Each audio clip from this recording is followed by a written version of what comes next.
یہ جو 1000 سے زائد لوگوں کو گرفتار کیا گیا ہے، ان میں کتنے پاکستانی شامل ہیں اور انہوں نے ایسا کیا جرم کیا ہے؟ کیونکہ یہ تو حج کرنے کی نیت سے سعودی عرب کے اندر موجود تھے۔ اب ان کے جو گھر والے ہیں کافی زیادہ پریشان ہیں، میرے پاس میسیجز آ رہے ہیں انسٹاگرام پر، وہ پوچھ رہے ہیں کہ جناب ایسا کیا جرم کر دیا ہے؟ حرم کے آس پاس جتنے بھی ہوٹلز ہیں، چاہے بڑے ہوٹل ہیں چاہے چھوٹے ہوٹل ہیں، وہاں پر پولیس نے باقاعدہ چھاپا مارا اور بسیں لے کر آئی، کئی گاڑیاں آئیں، ان کے ساتھ بسیں آئیں، ان میں خواتین کو حراست میں لیا گیا، بچوں کو حراست میں لیا گیا، بزرگ شخصیات کو حراست میں لیا گیا، ان کے پاسپورٹ چیک کیے گئے اور ان کو بس میں بٹھا دیا گیا۔ ان پر 7.5 لاکھ روپے جرمانہ عائد کیا گیا ہے، اس کے بعد ان کو ان کے وطن روانہ کر دیا گیا، چاہے وہ پاکستان سے تعلق رکھتے ہوں، بنگلہ دیش سے رکھتے ہوں، انڈیا سے رکھتے ہوں، انڈونیشیا سے رکھتے ہوں، ملیشیا سے رکھتے ہوں، لیکن ان کا جرم کیا ہے؟ ان کو کیوں پکڑا گیا؟ سعودی حکومت عازمین حج کو کیوں جبرن؟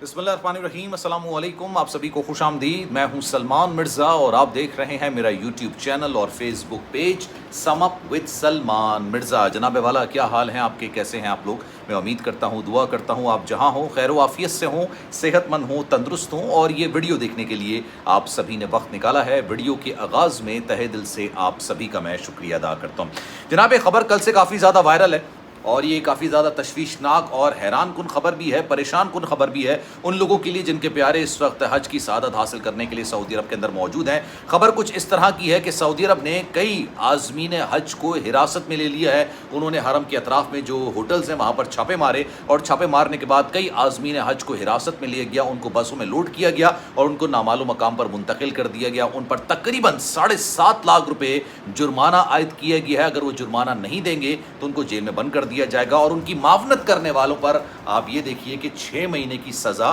اور ان کو بلیک لسٹ کر دیا گیا ہے۔ لیکن وہ عازمین حج ہیں کون جن کو سعودی حکومت یا سعودی پولیس حراست میں لے رہی ہے، گرفتار کر رہی ہے؟ انہوں نے ایسا کیا جرم کیا ہے؟ میرے پاس کل سے لے کے ابھی تک بے تحاشا میسج انسٹاگرام پر آئے، کیونکہ میں اپنی ہر ویڈیو کے اندر ہی بات کہتا ہوں کہ آپ کے ذہن میں کوئی سوال ہے، کوئی بات آپ کرنا چاہتے ہیں تو انسٹاگرام پر مجھ سے رابطہ کر سکتے ہیں۔ تو کل سے لے کے بے تحاشا میسیجز آئے، وہ پوچھ رہے تھے کہ جناب کون لوگ ہیں، ایسا کیا جرم کر دیا ہے؟ کیونکہ ظاہر سی بات ہے آپ یہاں سے جاتے ہو، دوسرا ملک ہوتا ہے، قوانین الگ ہوتے ہیں، اور سعودی عرب کے قوانین تو کافی زیادہ سخت ہوتے ہیں۔ اب آپ کو یہ جاننا ہے جناب کہ ایسا عازمین حج نے کیا کیا، اور یہ کہا جا رہا ہے کہ تقریباً 1000 سے زائد عازمین حج ہیں جن کو حراست میں لیا گیا ہے اور مختلف ہوٹلز میں چھاپے مار کر ان کو بسوں میں لوڈ کیا گیا ہے۔ میرے پاس ویڈیوز موجود ہیں، اگر آپ مانگیں گے تو میں انسٹاگرام پر آپ کو ویڈیوز بھی دے دوں گا۔ اب یہ عازمین حج کون ہیں؟ ان میں پاکستانیوں کی کتنی بڑی تعداد ہے؟ آج اس پر ذرا ڈیٹیل میں بات کرتے ہیں، لیکن پہلے اس سارے معاملے کو سمجھنے کی ضرورت ہے۔ ہوتا یہ ہے کہ جناب 3 مہینے کا آپ کا وزٹ کا ویزا ہوتا ہے۔ اگر آپ سعودی عرب جاتے ہیں تو 3 مہینے کا ویزا، آپ چاہے سعودی عرب چلے جائیں، آپ چاہے UAE چلے جائیں، 3 مہینے کا وزٹ ویزا ملتا ہے۔ لیکن عمرہ ویزا سم تھنگ ڈفرینٹ اور حج ویزا بالکل ہی الگ ہوتا ہے۔ پاکستان میں ابھی کا تو مجھے نہیں پتا کہ اس سال حج کے کیا اخراجات آئے ہیں، لیکن پچھلے سال تقریباً 12.5-13 لاکھ روپے تھے جو کہ گورنمنٹ لیول پر گورنمنٹ نے لیے تھے آپ کو حج کروانے کے لیے۔ 12.5 سے 13 لاکھ روپے ہیوج اماؤنٹ ہوتی ہے، بہت بڑی اماؤنٹ ہوتی ہے، اور پاکستانی حج کرنے کے لیے جاتے ہیں۔ یہ ہر مسلمان کی دلی خواہش ہوتی ہے کہ وہ حج کی سعادت حاصل کرے، بہت بڑا خواب ہوتا ہے، اور اللہ جس کو بلاتا ہے یقین جانیے وہ بانصیب قسم کے لوگ ہوتے ہیں، بڑے نصیبدار لوگ ہوتے ہیں۔ لیکن جناب کچھ لوگ 2 نمبری بھی کرتے ہیں جن کے پاس زیادہ پیسہ ہوتا نہیں ہے۔ اچھا ایک بات میں آپ کو بتا دوں، حج اسلام کا رکن ہے، لیکن ان لوگوں پر فرض ہے جن کے پاس اس کو کرنے کی استطاعت ہے، جن کے پاس پیسہ ہے، جن کے پاس وسائل ہیں کہ آپ حج کر سکتے ہیں تو ہی آپ پر حج فرض ہوگا۔ اور اگر آپ کے پاس وسائل ہیں تو حج اس طرح سے آپ پر فرض ہے کہ اگر آپ وسائل ہونے کے باوجود، مال و دولت ہونے کے باوجود، ہر طرح کی چیزوں کے ہونے کے باوجود بھی اگر آپ حج نہیں کرتے ہیں، اور اگر آپ حج نہ کر کے آپ کی موت واقع ہو جاتی ہے، تو یہودی کے طور پر یا مسلمان کے طور پر زیادہ فرق نہیں ہوگا اگر آپ بنا حج کے مریں گے، اگر آپ کے پاس استطاعت ہوگی اور آپ حج کرنے نہیں جائیں گے تو۔ لیکن اگر آپ کے پاس استطاعت نہیں ہے تو آپ پر حج لاگو نہیں ہوتا ہے، حج فرض نہیں ہوتا ہے۔ لیکن کچھ لوگ کیا کرتے ہیں، 2 نمبری کرتے ہیں، غیر قانونی طریقے سے حج کرتے ہیں۔ اچھا یہ ٹرمنالوجی میں نے سب سے پہلے سنی ہے آج اس دفعہ کہ یار غیر قانونی حج۔ اب سعودی حکومت کافی عرصے سے اس پر کریک ڈاؤن کرنے کا سوچ رہی تھی، اور اس بار انہوں نے اس پر امپلیمنٹیشن کر دی۔ ہوتا یہ کہ جناب عید الفطر کے کچھ عرصے بعد، 1 مہینے 1.5 مہینے کے بعد لوگ 3 مہینے کا ویزا لے لیں۔ عمرہ آپ زیادہ سے زیادہ کتنے دن کا کریں گے؟ 30 دن کا کر لیں گے، 40 دن کا کر لیں گے، اس سے زیادہ 40 نمازیں مدینے میں پڑھی جاتی ہیں، پھر حرم میں اگر آپ سمجھ لیں 10 دن بھی گزارتے ہیں، بہت ہوا 30 دن سے زیادہ، 40 دن سے زیادہ لوگ عمرہ نہیں کرتے ہیں۔ اب ہوا یہ کہ لوگ جو ہے نا عید الفطر کے بعد لیتے ہیں وزٹ ویزا، ٹھیک ہے، میں نے بھی عید الفطر کے بعد عمرہ کیا تھا. اب میں 10 دن میں واپس آ گیا، 10 سے 12 دن میکسیمم، 10 دن کے اندر میں واپس آ گیا تھا. لیکن کچھ لوگ کیا کرتے ہیں، اپنے عزیزوں، اپنے رشتہ داروں یا چھوٹے موٹے جو لاؤج ہوتے ہیں نا، جو چھوٹے موٹے آپ سمجھ لیں کہ ہوٹلز ہوتے ہیں، وہاں پر رہائش اختیار کر لیتے ہیں، چھپ جاتے ہیں.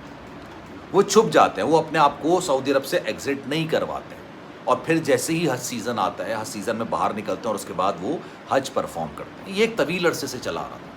یہ 2 نمبری میں حج کہلایا جاتا ہے. یہ حج کیونکہ آپ حج کی نیت سے نہیں جا رہے ہو، آپ اللہ کے گھر جا رہے ہو کہ بھائی میں وزٹ ویزا لے کر آیا ہوں، لیکن آپ حج کرنے کے لیے پہنچ گئے وہاں پہ. اب آپ کن کی حق تلفی کر رہے ہو؟ ان لوگوں کی حق تلفی کر رہے ہو جو کہ 12-14 لاکھ روپے دے کے قانونی طور پر بالکل درست طریقے سے حج کرنے کے لیے آئے. مینا میں، مزدلفہ میں باقاعدہ سعودی حکومت کی جانب سے انتظامات کیے گئے ہیں. لیٹ سپوز وہ 10 لاکھ لوگوں کے مجمع کا انتظام کرتے ہیں.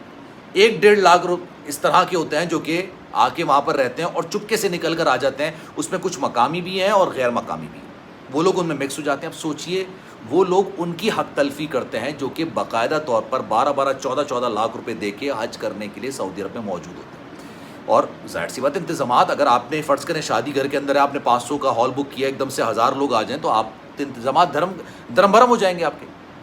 تو یہی وہاں پر ہوتا ہے کہ انتظامات 10 لاکھ کے ہوتے ہیں، آ جاتے ہیں 12-15 لاکھ لوگ، تو پھر پرابلمس کریٹ ہوتی ہیں، سب کے لیے پرابلمس کریٹ ہوتی ہیں. اب انہوں نے کیا کیا، انہوں نے اطراف کے ہوٹلز میں چھاپے مارنے شروع کیے اور انہوں نے کہا ویزا دکھائیے، آپ کے پاس حج کا ویزا ہے یا وزٹ ویزا. جن کے پاس وزٹ ویزا تھا ان کو پکڑا، بسوں میں ڈالا اور ان کے بعد ان کو ان کے ملک روانہ کر دیا گیا، ان کو ان کے ملک بھیج دیا گیا. اچھا، جو آپ کو لے کر وہاں پر آتا ہے، جیسے میں مدینہ گیا تھا تو مدینہ جس ٹیکسی ڈرائیور کے ساتھ میں گیا تھا اس کے پاس ساری معلومات تھی میری کہ میں کس ویزے پر آیا ہوں، میرے پاس پاسپورٹ نمبر کون سا ہے، ساری چیزیں موجود تھیں.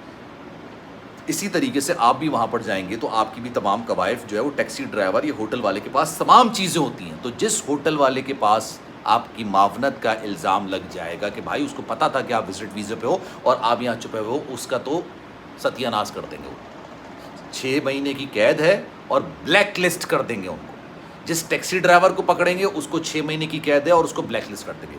2 تاریخ سے لے کے 20 تاریخ تک کوئی بھی وزٹ ویزا والا اگر پکڑا گیا تو اس کو سیدھا وہاں سے 7.5 لاکھ روپے جرمانہ ادا کرنے کے بعد اپنے ملک روانہ کر دیا جائے گا. اس کو حج کرنے کی اجازت نہیں دی جائے گی کیونکہ وہ حج کی نیت سے نہیں ہے. اور اسی پاداش میں آپ یہ دیکھیں کہ غالباً شاید ایجپٹ کے کافی لوگ ہیں، الجزائر کے کافی زیادہ لوگ ہیں، اس کے علاوہ کئی ایسے جو ترکی کے کافی زیادہ ہیں، انڈونیشیا غالباً کافی زیادہ لوگ وہاں پر موجود ہیں جو کہ اس طرح سے 2 نمبریہ کرتے ہیں اور حج کرتے ہیں. تو ان لوگوں کو گرفتار کیا گیا ہے اور کافی بڑی تعداد میں عازمین حج کو حراست میں لیا گیا ہے. پوری ویڈیوز موجود ہیں، لیکن اس میں کوئی فی الحال پاکستانی کی ابھی اطلاع نکل کر نہیں آئی ہے. کوئی پاکستانی یہاں پر ایسا نہیں ہے جس کو حراست میں لیا گیا ہو. آفیشیل اس طرح کی اطلاعات ہے. ہاں، مجھے اس کی زیادہ ڈیٹیلنگ اس طرح نہیں پتا کہ ہو سکتا ہے 2 دن بعد کوئی خبر آ جائے، لیکن ابھی تک کوئی پاکستانی کو گرفتار نہیں کیا گیا.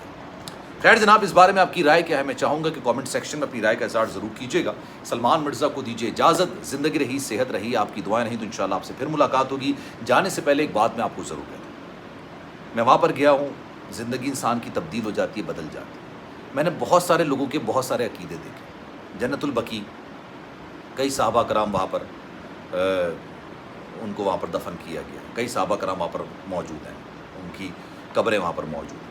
کئی مقدس شخصیات کی قبریں وہاں پر موجود ہیں. لوگ کیا کرتے ہیں، اس کی مٹی لیتے ہیں، اس نیت سے لے کر آتے ہیں ہم اپنی قبر میں ڈالیں. حالانکہ یہ سعودی حکومت کی جانب سے منع ہے، اور اگر آپ کو کسی نے دیکھ لیا پکڑ کے یہ کرتے ہوئے تو آپ کو پکڑ لیں گے، سیدھا سیدھا آپ کو پکڑ لیں گے. آپ یہ سوچئے کہ آپ ایک مٹی اٹھا رہے ہیں اپنے قبر میں ڈالنے کے لیے، اس یہ سوچ کے کہ وہ جنت البقیع کی مٹی ہے، لیکن آپ اس کو چوری کر کے لا رہے ہیں. وہ آپ کے قبر میں عذاب کا باعث بنے گی یا آپ کے لیے فائدہ مند ثابت ہوگی، اس کا فیصلہ آپ کیجیے. لوگ وہاں سے پتھر اٹھا کے لے آتے ہیں. بھائی وہاں کی چیزیں وہاں سے تعلق رکھتی ہیں. وہ چیخ چیخ کے کہہ رہی ہوتی ہیں کہ ہمیں وہاں پر واپس بھیجو، اور لوگ کیا کرتے ہیں کم عملی میں، مطلب آپ سوچیں نا، مطلب ان کا ایک عقیدہ اس طرح کا ہوتا ہے کہ وہ اٹھا کے لے کر آ جاتے ہیں. یہ غلط ہے، یہ سراسر غلط ہے. اللہ ہر جگہ موجود ہے، ہر جگہ. آپ دعا کریں، اللہ کہہ رہے ہیں مجھ سے مانگو، اللہ کہتا ہے مجھ سے مانگو میں عطا کروں گا، میں دوں گا. لیکن چوری کرنا، جنت البقیع کی مٹی لے کر آنا، کچھ ایسی چیز لے کر آنا جو کہ حکومت نے منع کی ہے، وہ سراسر غلط ہے. کوئی بات بری لگی ہو تو تہہ دل سے معذرت. اپنا بہت خیال رکھیے گا. اللہ آپ کا حامی و ناصر. اللہ حافظ.